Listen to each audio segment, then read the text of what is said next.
La Bible en un an, la 150e journée, le deuxième livre de Samuel, chapitre 17, versets 1 à 29, le livre des psaumes, chapitre 119, versets 129 à 144, le livre des proverbes, chapitre 15, versets 24 et 25, l'évangile de Luc, chapitre 23, verset 44 au chapitre 24, verset 12.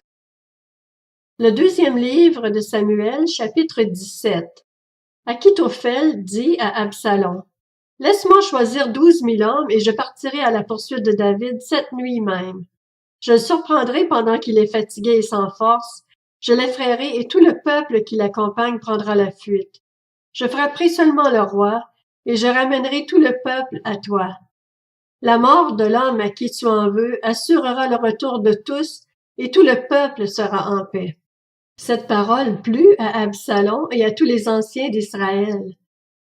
Cependant, Absalom dit: « Appelez encore Hushai l'Archien. Écoutons aussi ce qu'il nous dira. » Hushai vint vers Absalom et celui-ci lui dit: « Voici comment a parlé Achitophel. Devons-nous faire ce qu'il a dit ou non? Dis ta proposition. » Hushai répondit à Absalom: « Cette fois-ci, le conseil qu'a donné Achitophel n'est pas bon. » Et il ajouta: « Tu connais ton père et ses hommes.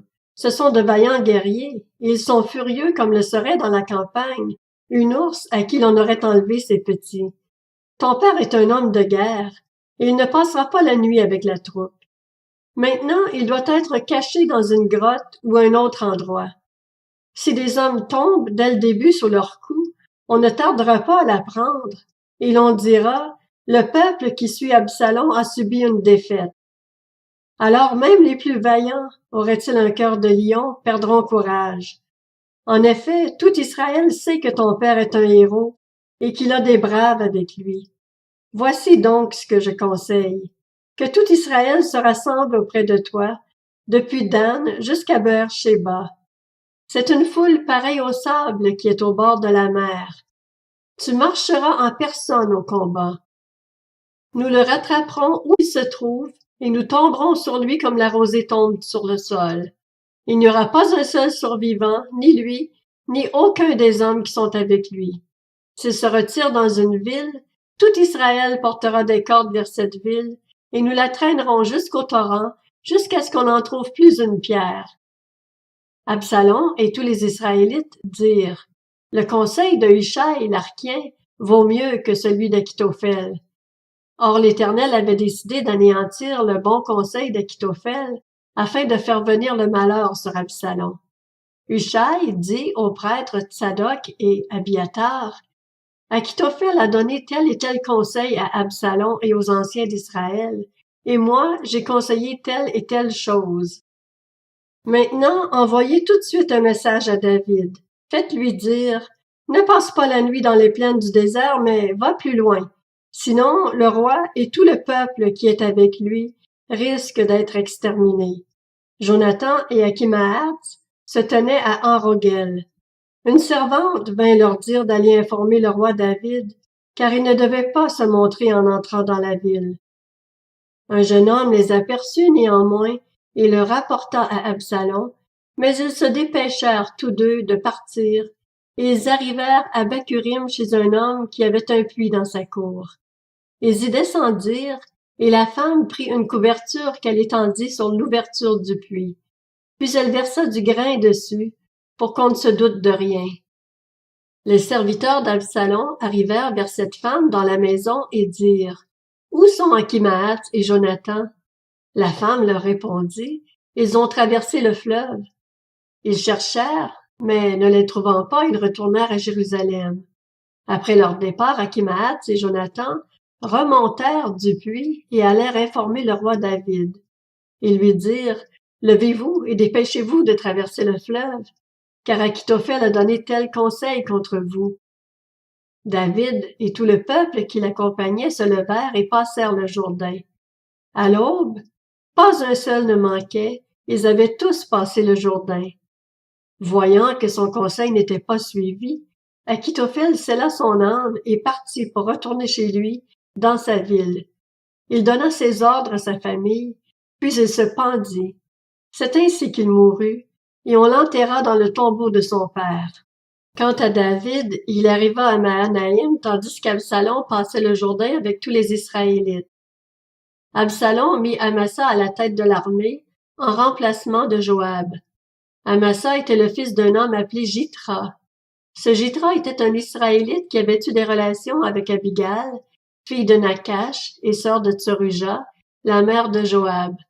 Israël et Absalom installèrent leur camp dans le pays de Galaad. Lorsque David fut arrivé à Mahanaïm, Shobi, fils de Nakash, originaire de Rabat, la capitale des Ammonites, ainsi que Makir, fils d'Amiel, originaire de Lodbar, et Barzillai, le Galaadite originaire de Roglim, apportèrent des lits, des bassins, des pots en terre, du blé, de l'orge, de la farine, du grain rôti, des fèves, des lentilles, des pois rôtis, du miel, du lait caillé, des brebis et des fromages de vache. Ils apportèrent ces vivres à David et au peuple qui était avec lui, afin qu'ils mangent. Ils se disaient en effet, ce peuple a dû souffrir de la faim, de la fatigue et de la soif dans le désert. Le livre des Psaumes, chapitre 119. Tes instructions sont admirables, c'est pourquoi je les garde. La révélation de tes paroles est claire. Elle donne de l'intelligence à ceux qui manquent d'expérience.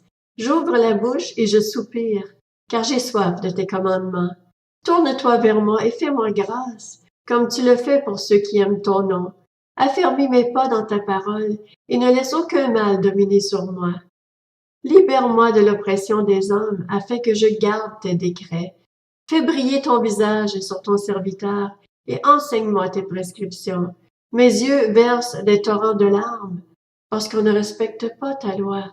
Tu es juste, Éternel, et tes sentences sont équitables. Tu fondes tes instructions sur la justice et sur une grande fidélité. Je suis rongé par mon zèle quand je vois mes adversaires oublier tes paroles.